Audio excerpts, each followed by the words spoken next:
What kind of sound could start a war? Not a command, not an explosion, but a song played on the bagpipes. Before we dive into today's story, let me share a moment that forever changed the way I hear this instrument. It's from a film, but rooted in truth. And when I saw it, it brought tears to my eyes. World War I, Christmas Eve. In the frozen silence of the trenches, a Scottish soldier lifts his bagpipes and plays "I'm Dreaming of Home." The notes drip across no man's land. Then something incredible happens. A German tenor joined. Slowly, soldiers from both sides rise. No guns, no fear, just music. For one night, the Christmas truce, music silenced war. That wasn't just a movie. It was a symbol, a moment when the bagpipes spoke louder than weapons. When sorrow met hope, and enemies became human. Maybe that's why the pipes still move us today. They don't just make sounds, they carry stories of longing, courage, and connection. And when I hear them, I feel something deep. Like the music itself is whispering. I once was lost, but now I am found.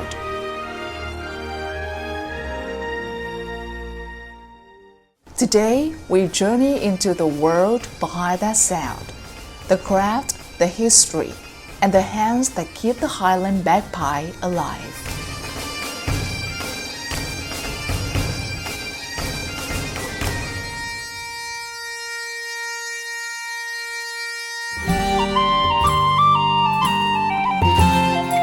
Scotland, mystical, rugged, rich in history. The bagpipe, while iconic to Scottish identity, actually has ancient roots that stretch back over 3,000 years. Early forms were played in the Middle East and across Europe before evolving into the Highland bagpipes we know today. For over 600 years, they've been central to Scottish life, from the rolling hills to the heart of battle. In the 14th century, Scottish soldiers used bagpipes as war pipes to rally troops, instill courage, and intimidate the enemy. No doubt that their piercing tones could carry for miles, making them ideal for the battlefield. Bagpipes were still played on the front lines as recently as World War II.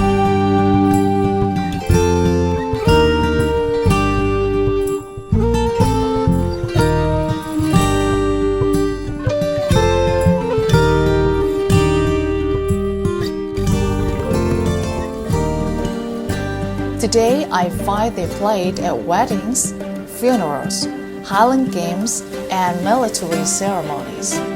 From pride to sorrow, from war to remembrance, the pipes sing the full range of human emotion. Maybe that's why they've lasted this long, not because they're loud or ancient, but because they tell truths that words can't.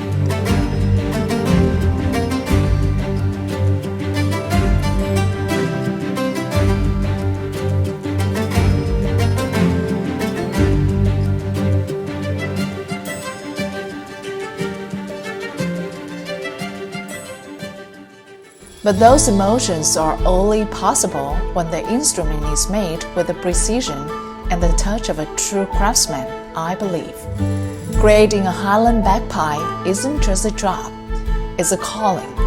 From selecting the wood to the final tuning, every step is done by hand, requiring skill, patience, and reverence. It can take 4 days to a full week to craft a single set. The Great Highland Bagpipe consists of 5 pipes attached to an air bag, a blowpipe to fill the bag, 3 throats two tenor, one bass for a signature harmonic hum, a chanter with finger holes to play the melody. Artisans typically use African Blackwood, a dense, durable wood prized for its tone and longevity. In early days, local hardwoods were used, shaped entirely by hand. So respect.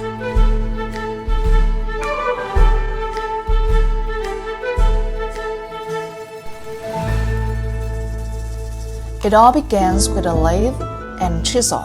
The artisan sculpts the pies one by one, then moves on to the delicate beading and combing, a traditional pattern of grooves and ridges that add beauty and grip.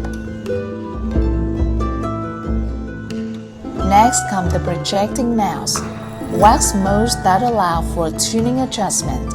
A coat of varnish is added, then metal ferrules and hemp string, soaked in resin, are wrapped around the joints to make them airtight, a process called hemping.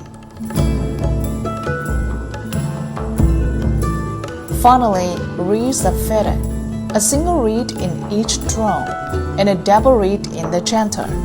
The pies are sealed into a bag, traditionally animal hide, but now often synthetic for moisture control.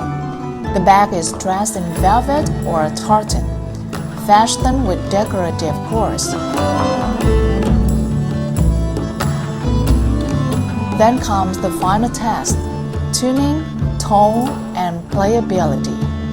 That's when the pies are no longer just wood and fabric. They become alive.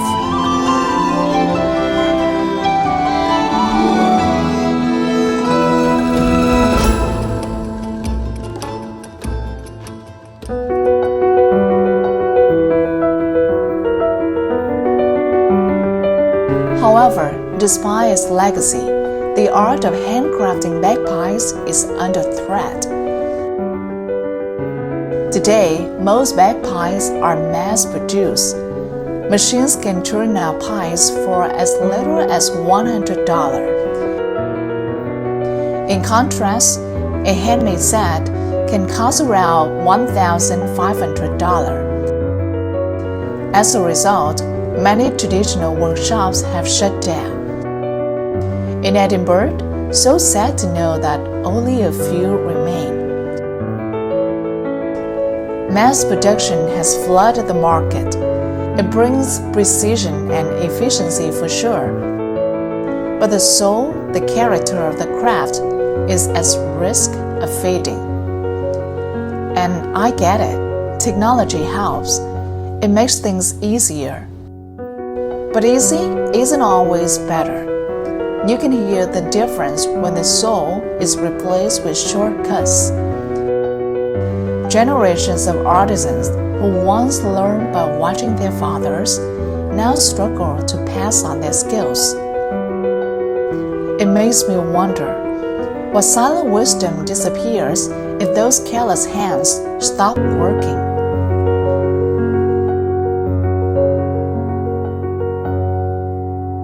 But all is not lost. Here's a part that gives me hope. Some artisans refuse to let the tradition die. They say it just feels right to make these by hand. No two pies are the same. Each one carries its maker's touch, a little heartbeat carved into wood. Many pipers still insist on handmade instruments. Some have been playing for 30, 40, even 60 years, and they know the difference, the sound, the feel, and the soul. Across Scotland and beyond, pie bands are growing, kids are learning, competitions featuring march, strathspey, and reel sets keep players sharp and proud. And institutions like the National Piping Center in Glasgow are training not only players but future makers. And I see there's something so powerful about that. A child, dressed in tartan, gripping a handmade pie with hands still too small. They may not know the full weight of what they are holding, but one day they will. It fills me with hope to see a new generation of pipers rising. The music is alive, and so is the craft.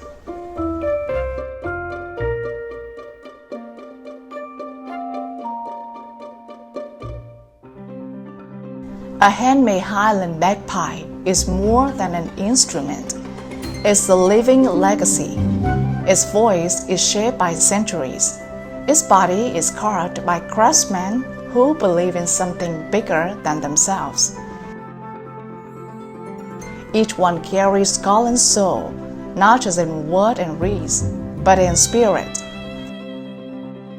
Bagpipes endure because they move us across continents, across time.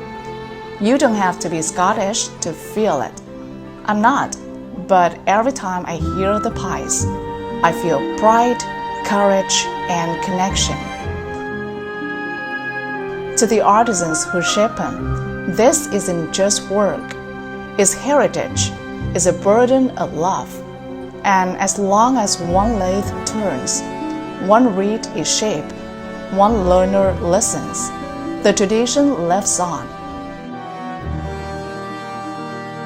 From the roar of battle to the silence of remembrance, once a sound of war, now a call for unity. Let the pipes play on. If this journey moved you, don't forget to subscribe for more stories of art, culture, and the people who keep traditions breathing.